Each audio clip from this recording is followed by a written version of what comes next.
안녕하세요. 건강 스토리텔러 정화입니다. 제가 한 2년 정도 전에 왜 MSM과 비타민C를 이렇게 함께 드셔야 하는지에 대해서 실험 논문을 바탕으로 해석하면서 이야기를 해드린 적이 있는데요. 꾸준히 드시던 분들은 본인이 이런 효과를 봤다라고 말씀을 해주시는 경우가 많은데, 새로 드시는 분들은 MSM이라는 것 자체가 생소하기도 하고 왜 비타민C와 함께 먹어야 하나요? 라는 질문을 가장 많이 하시는 것 같습니다.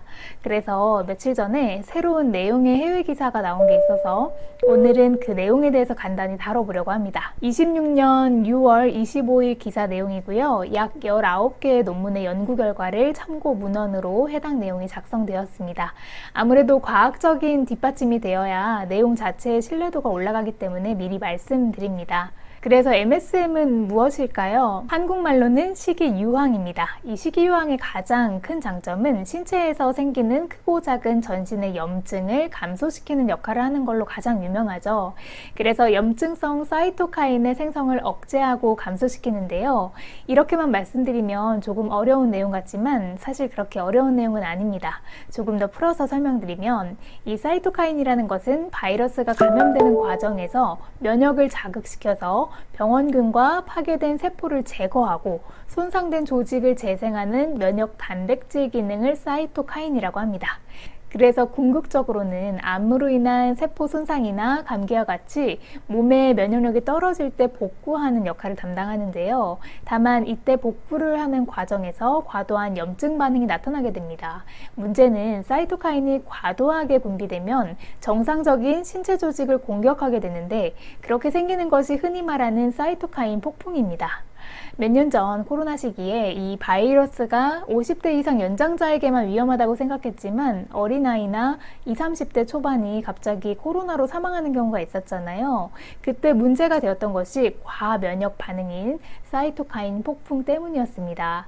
그래서 MSM이 이 사이토카인으로 인해 세포를 복구하면서 과도하게 생성되는 염증 수치를 낮추고 사이토카인 폭풍으로 건강한 세포를 공격해 몸이 망가지는 것을 방지하는 역할을 하는데요. 보통 MSM은 섭취 후 1시간 이내에 신체로 빠르게 흡수되고 입자가 작아서 신체 여러 조직에 스며들어 작용하는 것으로 알려져 있습니다. 그럼 본질적으로 왜 MSM과 비타민C를 함께 복용을 해야 할까요? 네, 그 이유는 흡수율을 향상시키고 그로 인해서 더 강력한 효과를 낼 수 있기 때문입니다. MSM은 비타민C와 함께 먹으면 우리 몸의 간에서 비타민 G에 속하는 글루타치온이라는 성분이 분비되는데, 대표적으로 암을 치료하는 강력한 항산화 물질로 알려져 있습니다. 이 글루타치온은 약으로 섭취하면 흡수율이 굉장히 낮아 이 경구 섭취가 의미가 없는 것으로 평가를 받고, 일반적으로 병원에서 주사를 통해 주입하는 방법이 그나마 흡수율을 높이는 방법인데요. 그래서 MSM과 비타민C의 조합은 경구 섭취가 아닌 간에서 정상적인 방법으로 글루타치온을 생성해 돌연변이화된 암세포와 활성산소, 염증까지 잡아주는 역할을 합니다. 물론 이것만 가지고 어떤 질병이든 치료해주는 마법의 열쇠라고 말씀드리기는 어렵지만, 현재 자연치유든 병행치유든 암치료를 하면서 보조적으로 충분히 도움이 될 수 있는 것은 맞습니다. 다만 여러 논문에서 암치료 실험의 기준으로 삼는 양은 우리가 일반적으로 관절 예방을 위해서 섭취하는 양의 약 10배 이상의 수치입니다. 그렇다 보니 현재 암치병을 하고 계시는 분들의 경우 섭취량이 높은 편이잖아요. 보통 관절 건강의 예방 목적으로 하루 2000에서 3000mg 가량 섭취를 하는데, 그럼 또 걱정이 되시죠?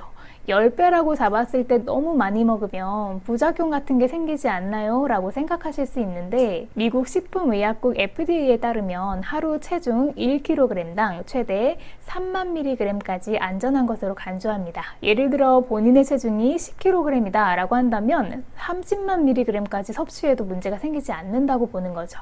결론은 섭취량에 따른 부작용은 없다고 보셔도 됩니다. 다만 증량을 하실 경우에는 처음부터 고용량으로 섭취하기보다 몸이 천천히 적응해 나갈 수 있도록 천천히 증량하시는 것을 추천드립니다.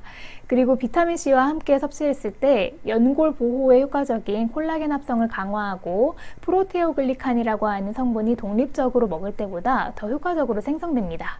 콜라겐은 많이 들어보셨을 것 같은데 이 프로테오글리칸이라는 것은 조금 생소하신 분들이 많으실 것 같아요. 간단히 정의하자면 관절 연골 속 쿠션 역할을 하는 성분이라고 보시면 됩니다. 그래서 MSM과 비타민C 모두 연골에 대한 보호 효과를 가지고 있기 때문에 관절 연골 때문에 드시는 분들이시라도 MSM을 단독 섭취하시기보다는 최상의 효과를 내려면 분말형 고용량 비타민C와 함께 섭취하시길 추천드립니다.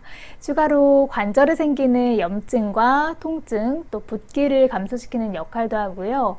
보통 우리가 관절은 한번 망가지면 복구되지 않는다고 생각하는 게 일반적인 상식인데요. 최근 연구에서는 연골을 보존하는 역할을 하고 체중이 관절을 누르는 부담으로부터 쿠션 역할을 충분히 해줄 수 있습니다. 그리고 MSM과 비타민C가 체내에서 합성을 할 때 해독 작용을 하면서 유해 물질을 제거하고 세포막 투과성을 높여주기 때문에 각 성분이 몸 구석구석 잘 흡수되고 퍼져나갈 수 있도록 하는 역할을 합니다. 이렇게 MSM과 비타민C를 같이 섭취함으로써 얻을 수 있는 많은 이점에 대해서 알아보는 시간 가져봤는데요. 사실 저도 남편과 이렇게 매일 챙겨 먹고 있습니다. 예방 목적이기도 하고 저희 남편 같은 경우는 신장질환에 관련해서 가족력이 있다 보니까 항상 조심하는 편이기는 한데 일단 남편은 회사 갈 때 피곤함이 좀 많이 가셔서 좋다고 하더라고요.